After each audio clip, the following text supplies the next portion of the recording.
जानता, मैं जानता हूं। सीधा हो गया कि मेरे और तेरे बहुत से जन्म हो चुके हैं, इसका मतलब ये नासवान है। फिर 9 में यही 8वें अध्याय का 9वां श्लोक यहां पर है। अर्जुन, मेरे जन्म और कर्म दिव्य अर्थात निर्मल और अलौकिक है। दिव्य है, अलौकिक है।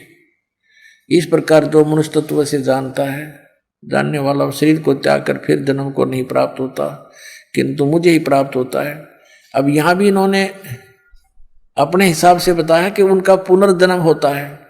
अब यहां स्पष्ट कह रहा है कि मेरे और तेरे बहुत जन्म हो चुके हैं, तो नहीं जानता। मेरे जन्म और कर्म दिव्य हैं। और दूसरे अध्याय के 12वें श्लोक में ये देखिएगा, अध्याय नंबर 2 का और श्लोक नंबर 12,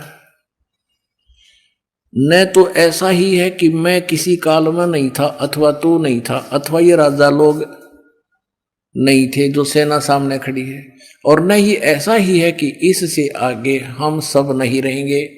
कहने का भाव यह है कि तू ये ना सोचे कि अर्जुन तू और मैं अभी वर्तमान में ही जन्मे हैं। हम और ये सामने सैनिक, ये राजा लोग पहले भी थे और आगे भी जन्म होगा। इसे सिद्ध हो गया कि गीता ज्ञानदाता की जन्म मृत्यु होती है, स्वयं स्वीकारा है।